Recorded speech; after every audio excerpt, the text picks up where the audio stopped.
Love, love, love.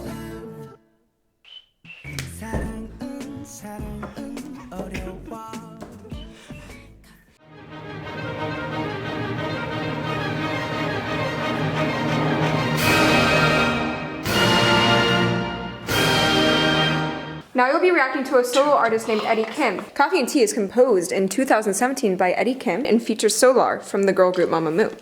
Cool. This is a song about the similarities and differences of a couple who just started a relationship. Oh. The man, Eddy Kim, resembles coffee, and the woman, Solar, represents tea. That is such a thing. I am a coffee person, and I have like only dated tea people.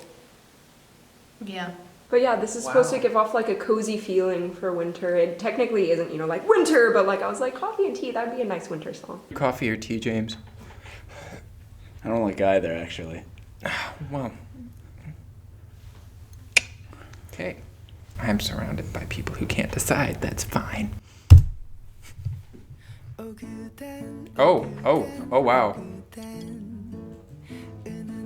I love the guitar. People just started throwing shit, so that kind of threw me off for a hot second. I already like this a lot. It's cute. Oh, the whistle. Yeah, the whistle's my nice. God. It's very cute. That is I'm cozy. quintessential. I'm so cozy right now. I like the hook they have in the lyric, like the melody, how it starts out. Draws you in. Oh. And it's in a different key. Of course. Oh. That was a super cool turnaround. This little pre-chorus section we're in, very cool modulation. Oh, that's great. The leap upwards. You don't expect it. Yes. Gotta love the secondary dominance, man.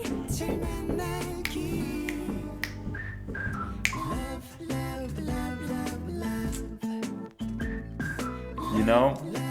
Love, love, love.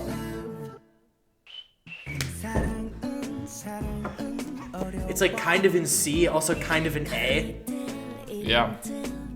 But it's got like that same like 1, 3, 6. What happened? It didn't change key. Yeah. What was that?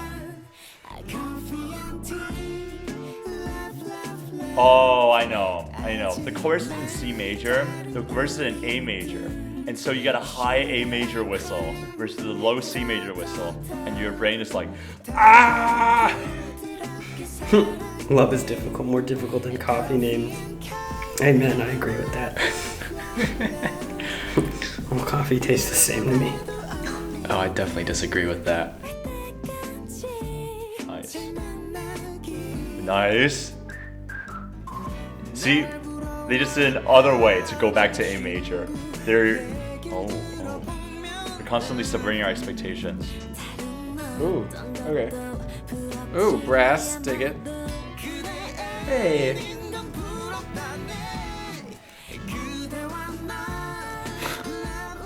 Oh, went from E7 to D minor as 2 in C. That's cool.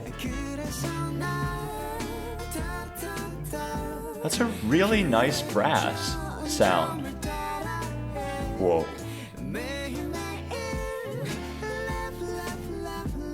Also, they're both so cute, and it like kills me. Like, they're both so attractive. Calm down. He's beautiful. Just want to point that out. He is beautiful. That was so cute! Yeah. God, it was so cute! Oh, their voices together were great. Yeah, they worked well. They were laid back. It didn't seem like it was much effort for either of them. But I mean, that's just the And range they of the were, song. yeah, they weren't, it was not a very pitchy song. They were never like going, they were never going like up. Which was good, because it wouldn't have fit the song if they had. So it was good. All right, if you ever want to write a love song, all you need to do is just put in a bunch of secondary dominance. Really, honestly. And then just a bunch of sequences as well, and then you're fine. Love that. It's cute. Love that. Love that.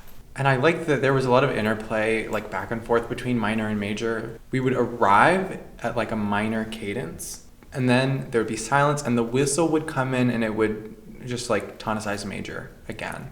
It was just like this back and forth between that, and I thought that was really nice. And there was some cool modal mixture as well. So what modal mixture is when you're in a major key, you can borrow certain chords from the minor key. So if you're in C major, you can borrow chords from C minor.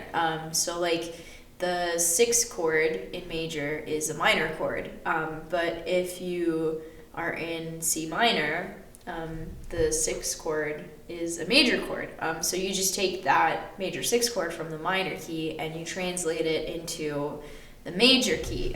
So it adds a really interesting color to a key, and it confuses your sense of tonic, which can be very effective because you expect to hear a minor triad when you reach the 6th chord in a progression, but if it's major, then it really makes you think, and you're like, oh, I don't really know where we are.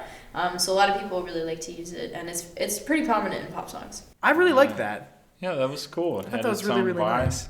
The thing that I think I appreciated the most about it was that nothing about it was contrived. All of its elements were very basic and done very well. And a lot of times when something is complex, it's not complex because it's hard, it's complex because it's deceptively easy.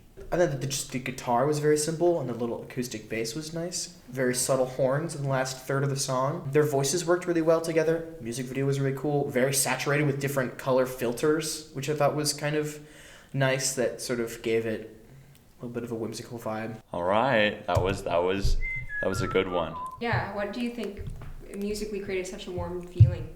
The 9 chords, 9 and 7 chords. So the dee da dum. Da dee da. So it's augmented 7 plus minor 9th. Wait, Or what? maybe, isn't it? Dee da dum. Da dee da dee. I thought that's just an applied. Is it applied? It's like 7 5 3.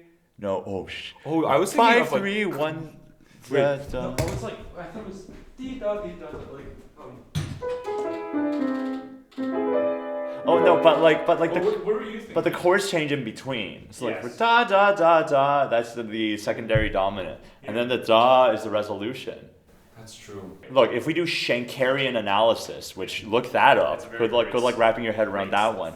If we do some Shankar stuff, you can say that there is an implied augmented 5/7. I was thinking of it this way. Actually, I you're didn't think right. of it. No, you're right. That's why that chord progression never gets old, I think. Yes. Because there's always an implied James Bond chord in there. Yeah.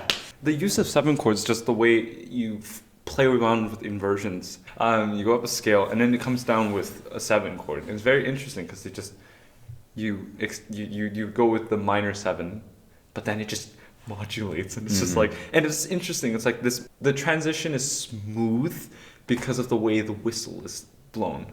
Because it's so like it's like not completely centered on the key, so it kind of just floats around and hovers between like the quarter tuning between the quarter step tuning. Probably, yeah. Kind of, because That's when you the whistle whistle, sound, when yeah. you sing, it's hard to calculate what pitch it is. Uh-huh.